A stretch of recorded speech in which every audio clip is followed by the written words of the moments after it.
This is the text-to-speech audio version of The Observer by Philosopher.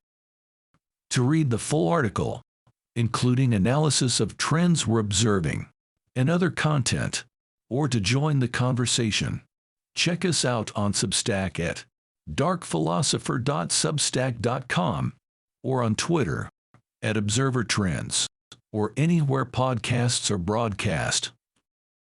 Article title: Life Extension Technologies. Article subtitle: Nothing is guaranteed in life except just taxes. What if you could live 2 lifetimes in one? Would you do it? A series of massive breakthroughs recently in a few of the biological systems research fields have philosophers, ethics professors, and dictators alike piqued at the very thought.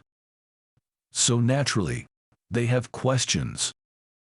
We will explore some of them along with the proposed details of the process, what it could cost, and a brief review of a significant research laboratory breaking traditions and pushing forward, founded by Google. Quote, "I don't want to achieve immortality through my work. I want to achieve it through not dying." Woody Allen. Overview of the variety of publicly traded and private research organizations, Calico Labs truly stands out.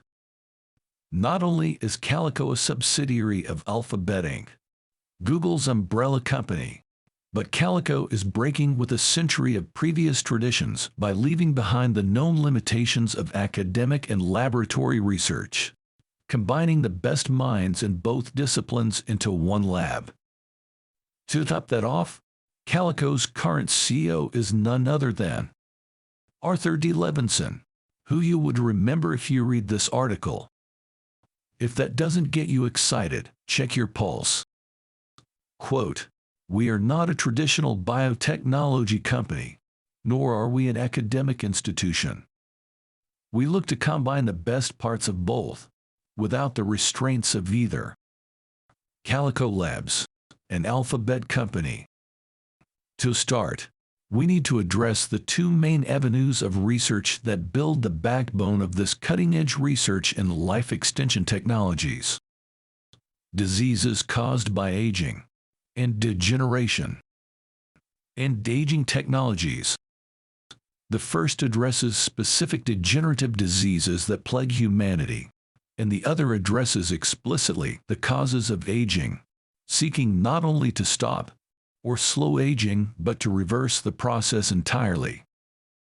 Let's start with an overview of some severe and degenerative diseases that researchers are focused on specifically: Alzheimer's disease, Lou Gehrig's disease, cancers, diabetes, cystic fibrosis, cardiovascular diseases, Huntington's disease, osteoporosis, Parkinson's disease, along with some quality-of-life treatments.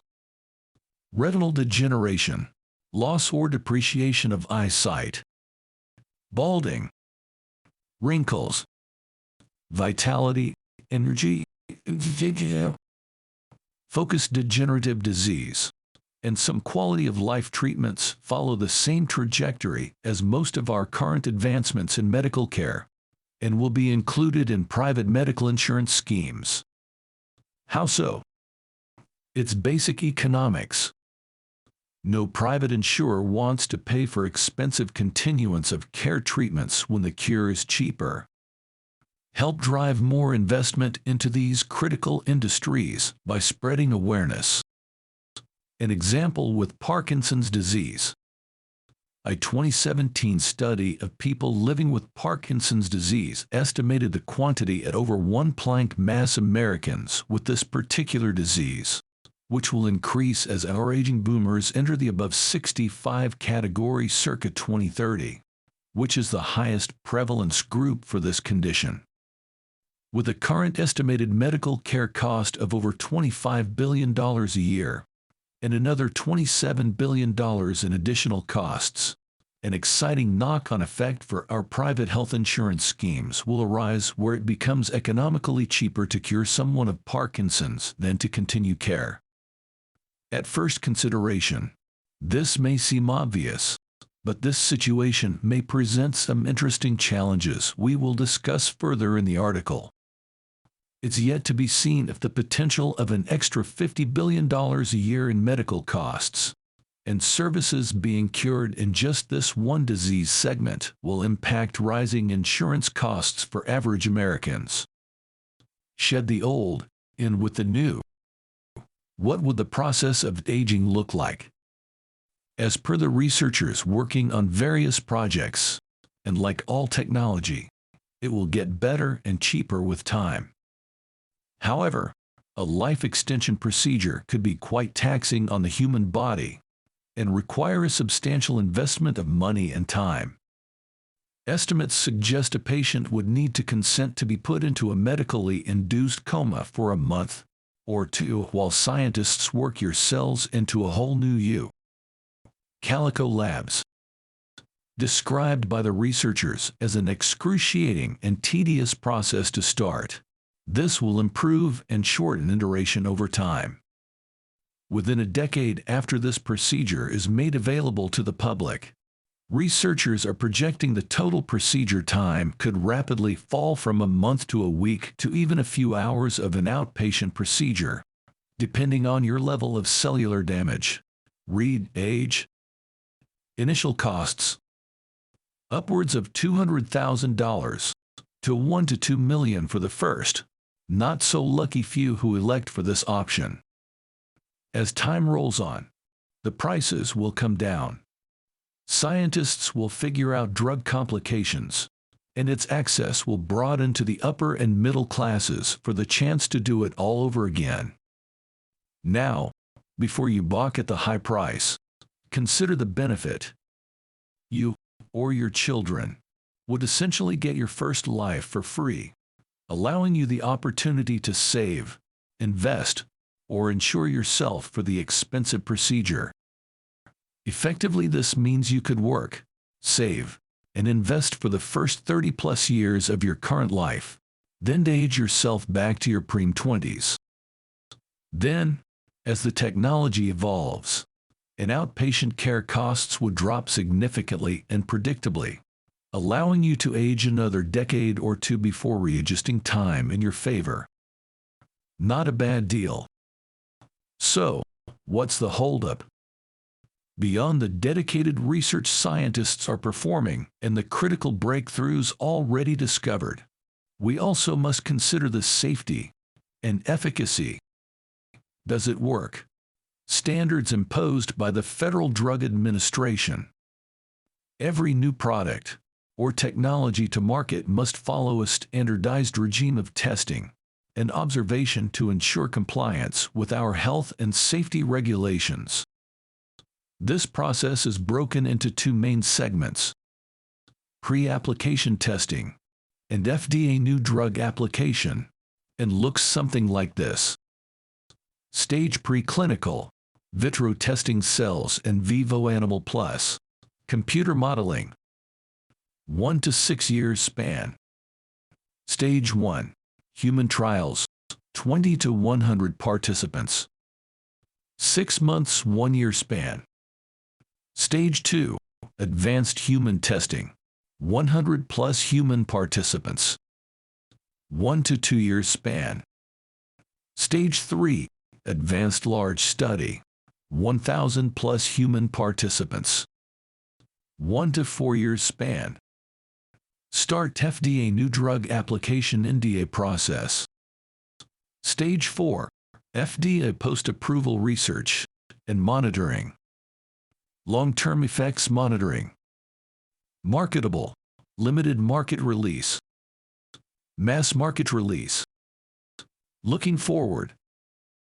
Interesting questions surrounding this issue, namely, patient selection, the rich, overpopulation, challenges and cures for diseases and ailments, limitations, immortality, Patient selection.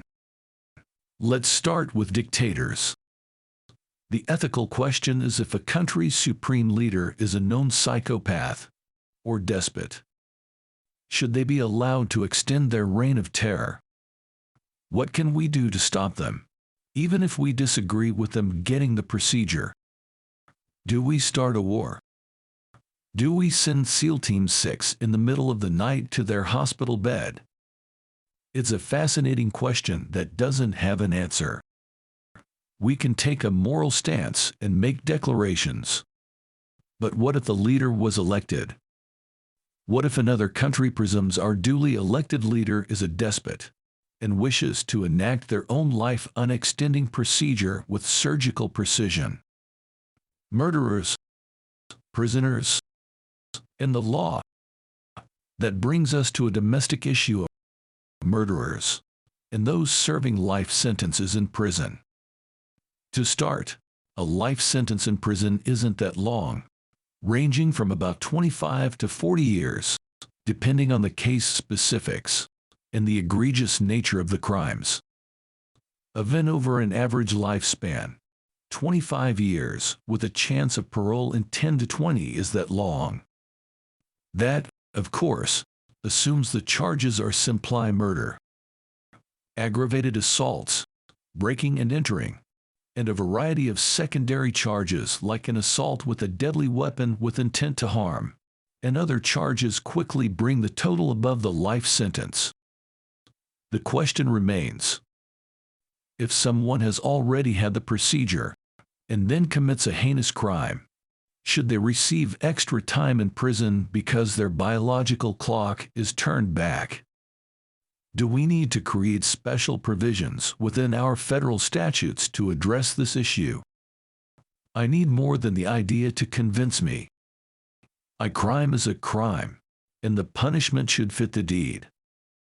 Potential outlier cases may very well arise relating to people abusing the system. In effect, crime all you want, serve the time, then do it all over again. So, perhaps a legal consideration for these, hopefully, rare and outlier cases may need to be considered. Regardless, we will need to wait for the first case to understand the issue's parameters. Out with the old, in with the old. Career politicians. With our current political class finally aging out and making room for some younger blood, though not necessarily much better. The question arises if someone who receives this treatment should be allowed to become a career politician or maintain an office for an extended period. Herein, the U.S. military presents a fair solution that should be considered, namely within our Navy. As it stands, there are more enlisted officers seeking the high command of captain than in service ships. A solution to this is term limits for the best qualified, allowing the few exceptional officers to take the reins for a term, gain experience, and top out their otherwise outstanding careers. Previous to the solution, captains would stay in positions for extended periods, limiting the potential for younger recruits, and aiding an overall negative for recruitment. The idea of term limits has been brought up regarding Congress and our Supreme Court for quite some time, including drawing back to the original drafting and passage of the 22nd Amendment, which provides those limitations on the office of the President. Original passed by Congress in 1947 and officially ratified by the states in the Union 4 years later in 1951. This was an immediate response to the unending popularity of Franklin D. Roosevelt, who served from 1933–1945 upon his death. Just for the history of it, the 22nd Amendment of the U.S. Constitution. Section 1. No person shall be elected to the office of the President more than twice, and no person who has held the office of President, or acted as President, for more than 2 years of a term to which some other person was elected president shall be elected to the office of the president more than once. The rich get richer. Speaking of pay increases, another issue to consider with life extension technologies could be that the rich never die, which itself isn't a huge issue, except without the passage of life, inheritance and estate taxes could almost effectively be nullified, except in the cases of accidental. Hyperbolic arguments may suggest that billionaires could become the next trillionaires if allowed to continue working and investing for multiple lifetimes. Reasonably, we should expect this to become a political talking point among various politicians as they further develop their policy advocacy for wealth taxes for all Americans, including on owned property such as housing, art, and stocks. I cure all. This brings us to an interesting consideration: the potential ending of many degenerative diseases, most notable among them being arthritis, Parkinson's, and multiple sclerosis, which impacts tens of millions of Americans combined, presents us with a fascinating unfolding situation. What if we are unable to separate the cure from the aging process? Or, in some rare cases, the patient refuses the treatment, religious objections, others while claiming access to medical care. Can these people be denied medical care?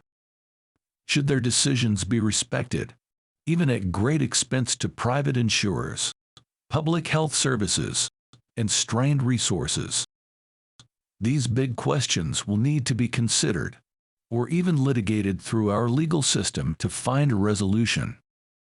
Examples of opposition would be anti-transhumanists, fundamentalist religious groups, and other natural life activist groups and organizations. Overpopulation. The population issue is one of the most significant concerns with life extension and aging technologies. As an introductory note to this concern, overpopulation estimates previously aggrandized as a crisis is actually in reverse. For example, as mentioned here in The Observer, China is facing a demographic shift that will see its population fall below the minimum levels required to maintain current national production and economic activity. Whereas, among the G7 nations, all countries face a below-replacement birthing crisis, where large families are becoming the exception and not the rule. The billionaire Elon Musk often brings up this issue when he's asked about his 10 children. The most notable example of this situation is Japan, which is often considered the canary in the coal mine regarding the economic, market, and population issues, all of which are in critical condition and highly correlated.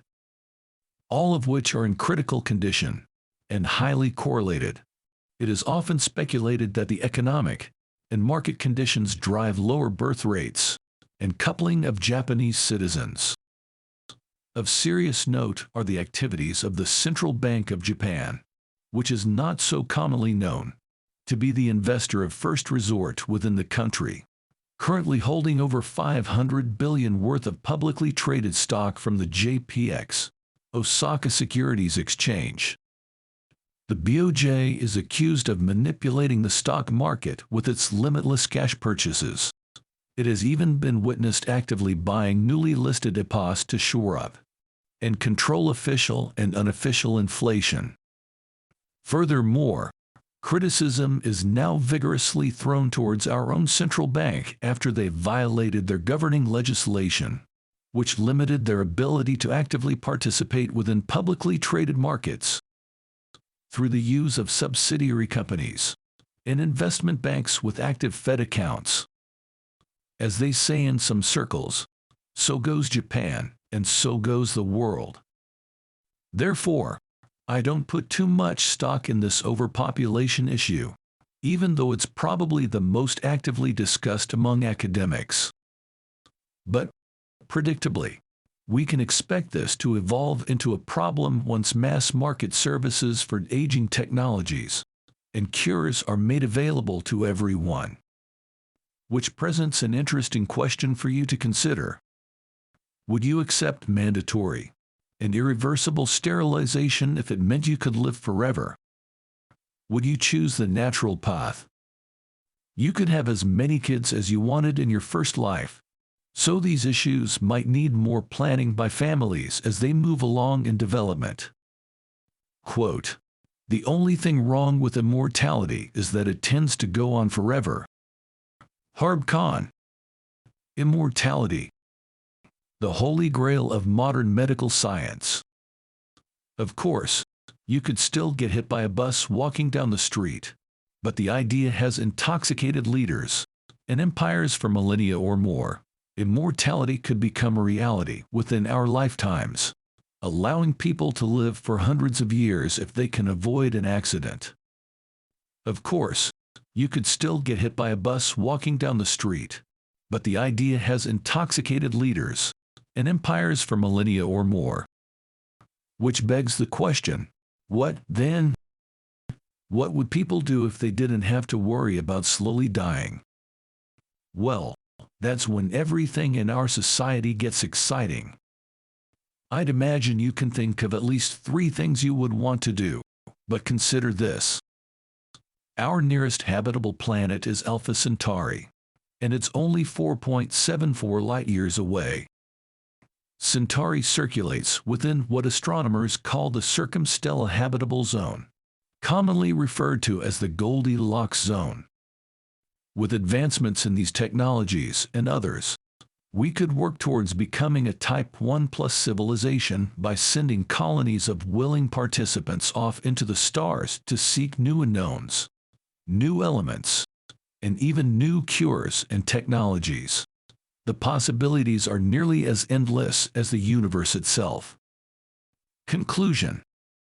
Outside of the biological system field of research considered above, many other exciting technological pathways are currently under investigation and development, which have fascinating prospects towards ending diseases and impairments, and improving quality of life for everyone, including breakthroughs in artificial and lab-grown organ transplants, stem cell research, hormone therapies, microbiome research, gut health, selective cloning, nanotechnologies. Ultimately, we are still determining when the next breakthrough in science is coming or where it will come from. But we know this. There has never been a period in human history when science, academia, government, and big business were so closely aligned on one ultimate goal: changing lives. If that isn't enough to be hopeful for, I don't know what is. Signed, Dark Philosopher. For more content, including our trends analysis, see our Substack at darkphilosopher.substack.com or join the conversation on Twitter at Observer Trends. Be sure to join the community so you don't miss out on future articles. Thank you for listening, and good luck.